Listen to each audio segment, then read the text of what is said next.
பெரிய அவமானமா போச்சு. அவ்வளவு பெரிய கூட்டத்துல. மாயாண்டி கவலைப்படாத. கந்த இந்த பக்கம் தான் வருவான். கேட்கறான். கந்தா, என்னடா உள்ளூர்காரன் விட்டுட்டு வெளியூர்காரனுக்கு மாலையை போட்டு வீரன்னு புகழ்றிய? வெக்கமா இல்ல? ரொம்ப வெக்கமா இருக்குடா. தெருவுல போற பொண்ணுங்களை பார்த்து பல்லிழிக்கிற பசங்க, தப்பாட்டம் ஆடுறவனை தட்டி கொடுக்கற பசங்க, நல்லா ஆடுறவனை பார்த்து சைடு வாங்குற சோதா பசங்க இருக்கிற ஊரை என் சொந்த ஊருன்னு சொல்ல எனக்கு வெக்கமா இருக்குடா. நிறுத்து. இப்பதான் புரிஞ்சது. மச்சானா வரப்போறான்னு நினைச்சு அவன் கழுத்துல மாலை போட்டு பாராட்டிட்டு விட்டு கொடுக்காமையா பேசுற? மச்சான் கதை அளக்குற? கதை இல்ல, கண்ணால பார்த்ததான் சொல்றோம். அன்னைக்கு உன் தங்கச்சி ஒருத்தனை கூட்டிட்டு வந்து வீட்டுல வந்து விருந்து பிடிச்சான்னு சொன்ன பாரு, அவன் தான் சேகன். இத யாராவது நம்புவாங்களாடா? ஏண்டா டேய், உங்களுக்கு வேற வேலை இல்லையாடா ஊர்ல? யாரு அவனை பாக்குறா, இவன் அவனை பாக்குறா? பொம்பளை பொறுக்கி பசங்களா? டேய் கந்தா, வீட்டுல போய் பாப்பேன். அது மட்டும் பொய்யா இருக்கட்டும். என் தங்கச்சி விட்ட நான் அப்புறம் வந்து பேசிக்கிறேன்.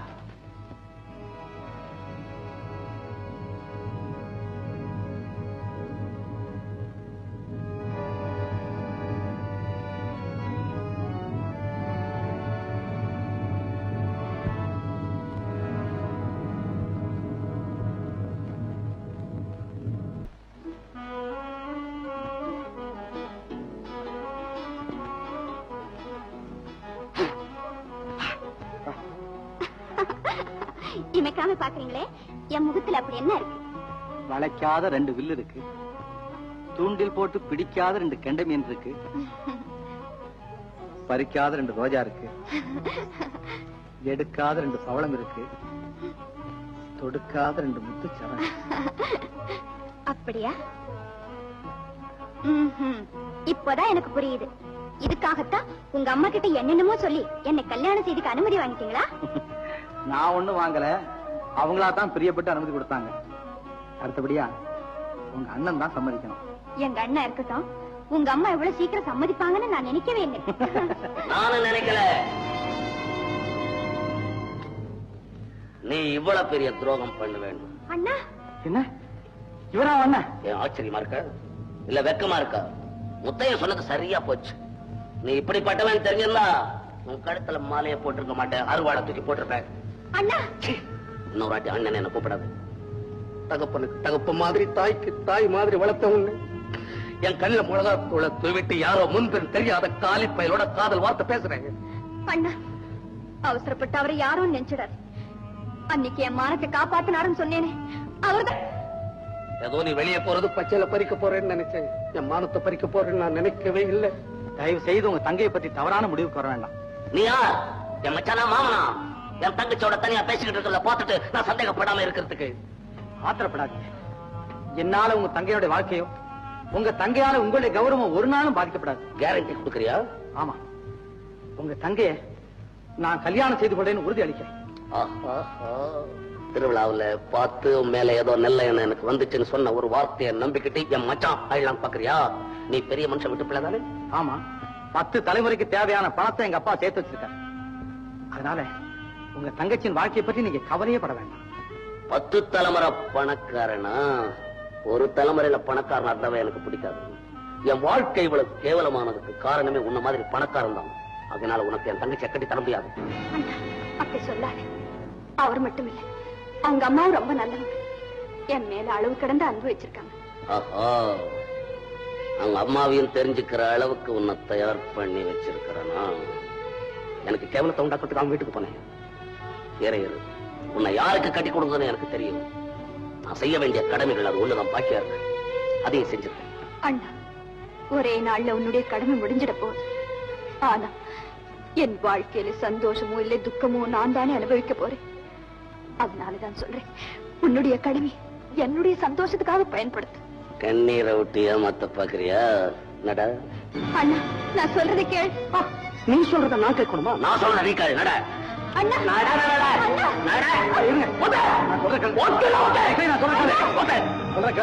ஆத்திரத்துக்கு அடிமையாகாதீங்க. நான்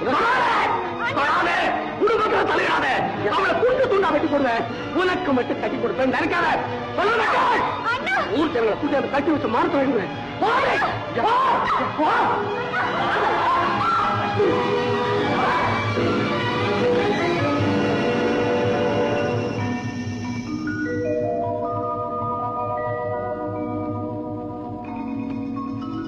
என் குடும்பத்துல தலையிடறதுக்கு நீ யார்? அவளை துண்டு துண்டா வெட்டி போட்டாலும் போடுவனே தவிர உனக்கு கட்டி கொடுப்பேன்னு நினைக்காத. ஒழுங்கா போயிடு, இல்ல ஊர்ஜனங்கள் கூட்டி அந்த கட்டி வச்சு மரியாதை கட்டுவேன்.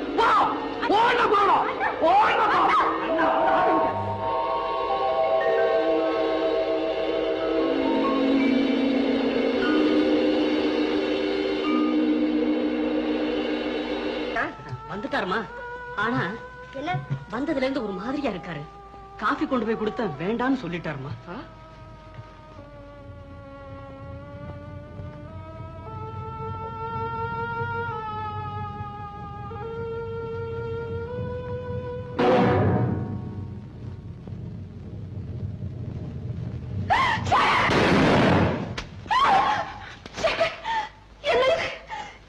எதுக்காக நீ இந்த காரியம் செய்த?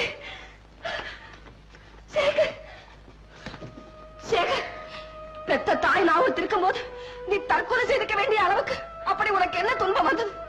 சொல்லப்பா, ஏன் பேச மாட்டேங்கிற? உன்னை யார் என்ன சொன்னாங்க? சேகர், நான் கேட்கிறேன், ஒரு பதிலை சொல்லாம நீ போய்கிட்டே இருக்கீங்க. உனக்கு அவ்வளவு அலட்சியமா? அம்மா, அப்படி நினைக்காதீங்க. நான் உங்களை அலட்சியப்படுத்தல. பின்ன எதுக்காக என்னை விட்டு பிரிஞ்சு போக நீ முயற்சி செய்த? 10 மாசம் சுமந்து பெற்ற தாயின் உள்ளத்திலே தாங்க முடியாத வேதனையை உண்டாக்கி வச்சுட்டு போறதுதான் ஒரு மகனுடைய லட்சியமா? என்ன மன்னிச்சிருங்கம்மா. ஒரு நிமிஷத்துல உங்களை மட்டும் இல்ல, இந்த உலகத்தையே நான் மறந்துட்டேன். காரணம்? எனக்கு வாழ்க்கையை வெறுத்து போச்சுமா, வெறுத்து போச்சு. என்ன வாழ்க்கை வெறுத்து போச்சா? ஏன்பா அப்படி சொல்றேன்? அதுக்குள்ளயா உனக்கு வாழ்க்கை வெறுத்து போச்சு? இனிமே தானப்பா உன் வாழ்க்கையே ஆரம்பமாக போகுது. நானும் அப்படித்தாமா நினைச்சிருந்தேன். ஆனா மலர்றதுக்கு முன்னாடி அரும்பு செடியிலே செத்து போச்சு. என் வாழ்வு அப்படித்தான். என்ன வளர? இல்லம்மா, உண்மை. யார கல்யாணம் செய்துகிட்டா நான் சந்தோஷமா இருப்பேன்னு நீங்க நினைச்சீங்களோ, யார் உங்களுக்கு மருமகளா வந்தா நீங்க சந்தோஷமா இருப்பீங்க நான் நினைச்சேனோ, அந்த மரகதம் என்னப்பா சொல்லேப்பா. நமக்கு கிடைக்க மாட்டாமா, கிடைக்கவே மாட்டா. ஏன்? அந்த பெண்ணோட அண்ணனை பாத்தியா? பார்த்தேன், ஆனா பலன் இல்ல. அவர் சம்மதத்தை நீ கேட்டியா?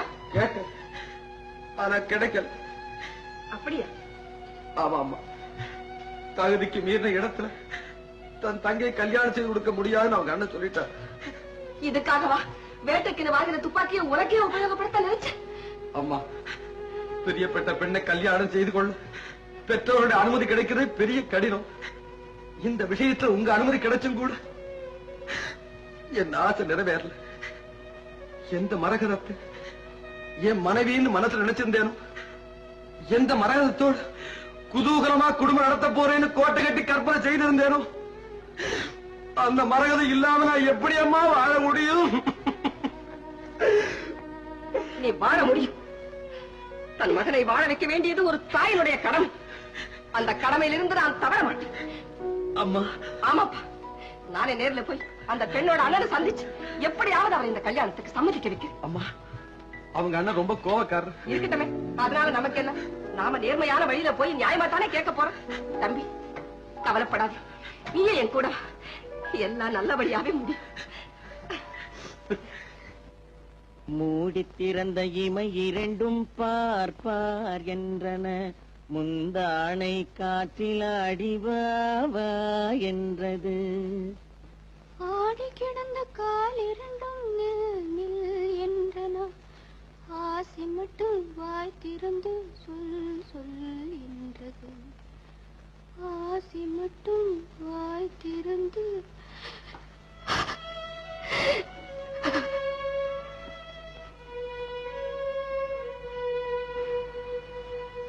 மரகதம், வாங்கம்மா வாங்க, உட்காருங்க. இருக்கட்டும், நீங்க என் வீட்டு வரதுக்கு நான் ரொம்ப கொடுத்து வச்சவ. அப்படி இல்லம்மா, உன் வீட்டுக்கு நான் வர்றதுக்கு ரொம்ப கடமைப்பட்டவ. ஆமா, உங்க அண்ணா எங்கேம்மா? கடைக்கு போயிருக்காரு, இப்ப வந்துடுவாரு. நீங்க உட்காருங்கம்மா, காஃபி கொண்டு வர.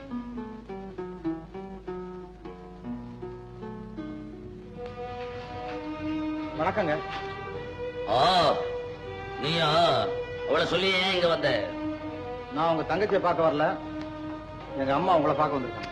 ஓஹோ, அம்மாவை கூட்டியாந்து அழ வச்சு காரியத்தை முடிச்சிடலான்னு திட்டம் போட்டு வந்தியா? உன் திட்டத்தை பூரா பட்டமா பறக்க விட்டுருவேன். எங்க உங்க அம்மா? பிள்ளைய வளர்க்க தெரியாம வளர்த்துட்டு பொண்ணு கேட்க வந்திருக்கிற அந்த வெக்கம் கேட்ட அம்மா ஆறு?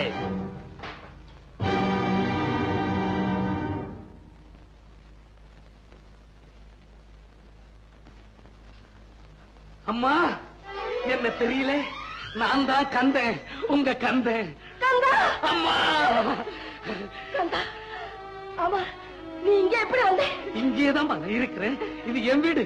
இதோ இதுதான் என் தங்கச்சி. என்ன மரகதா உன் தங்கச்சா? ஆமாம்மா, நீங்க அன்பா வளர்த்தீங்களே அதே கந்தா.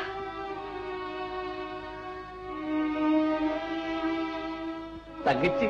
பிறந்த உடனே பெத்தவளை இழந்த உனக்கு தாயா இருந்து தாலாட்டு பாடின புண்ணியவதி இவங்க காலில் விழு. முதல்ல விடு. அம்மா, மகராசி ஆயிடுமா. தம்பி, தம்பி. அம்மா, அம்மா, தம்பி உங்க மகனா? ஆமா, ராத்திரி எல்லாம் நீ தூங்காம இருந்து உன் தோளை தூக்கி வச்சுக்கிட்டு அலைஞ்சியே அந்த குழந்தைதான்ப்பா சேகர். அதான் தம்பி, திருவிழால உன்னை பார்த்த உடனே என்ன அறியாமே உன் மேல எனக்கு ஒரு பாசம் உண்டாயிடுச்சு. ஏதோ அடையாளம் தெரியாம தவறா பேசிட்டேன், மன்னிச்சுக்கணும் தம்பி. இல்ல, நீங்க என்ன விட பெரியவங்க, அப்படியெல்லாம் சொல்லக்கூடாது. ஆமா கந்தா.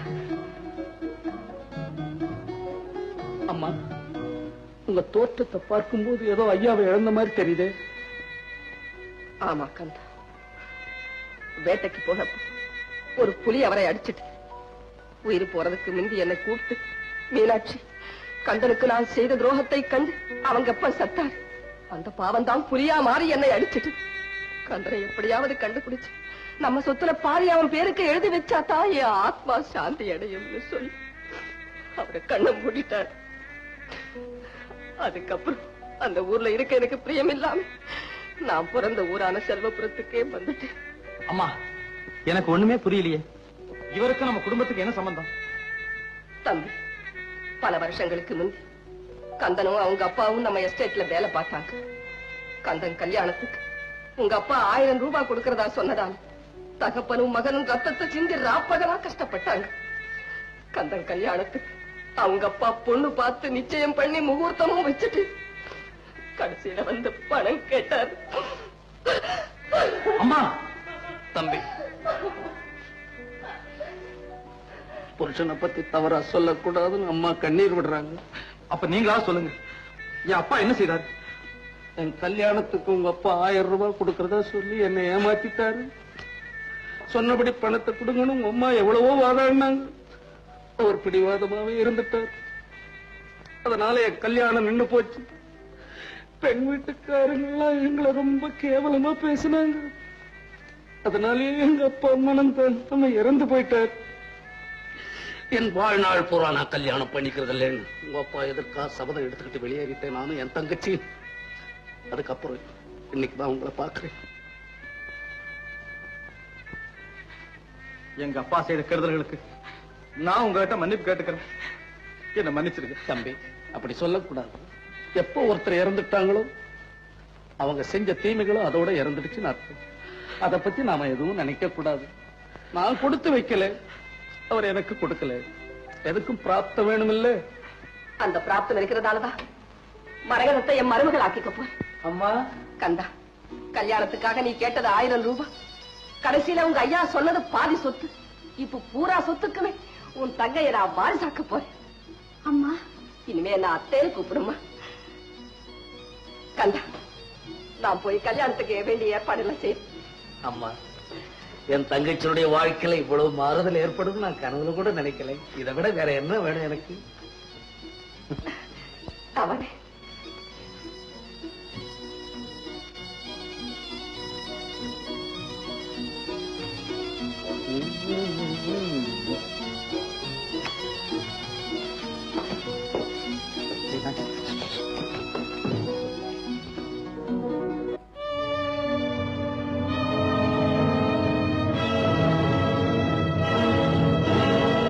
பந்தல்ல உன்னை எதிர்பார்த்து அடிக்கும் இதயத்திலே துடிக்கும் ஆசையோட நான் காத்திருப்பேன். பட்டுப்படைய சலசலக்க அடி மேல அடி எடுத்து வச்சு வந்து நான் உங்க பக்கத்துல உட்காருவேன். நான் அரைக்கண்ணால உன்னை பார்ப்பேன். நான் கால் கண்ணாலும் உங்களை கவனிப்பேன். கையில மாங்கல்யத்தை எடுப்பேன். கழுத்தை வளைச்சு கொடுப்பேன். கெட்டி மேல முழங்க முடிச்சு போடுவேன். அது கெட்டியா இருக்கணும்னு மத்த பெண்களை போல நானும் கடவுளை வேண்டிக்குவேன். மல்லிகைப்பூ வாசனையும் மைசூர் சந்தனப்பத்தியின் நறுமணமும் போட்டி போடுற அறையில நான் பொறுமை இழந்து உட்கார்ந்திருப்பேன்.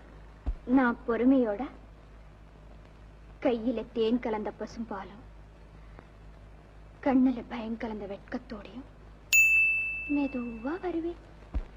மரகதம்னு கூப்பிடுவேன். மௌனமா இருப்பேன். பேசுன்னு சொல்லுவேன்.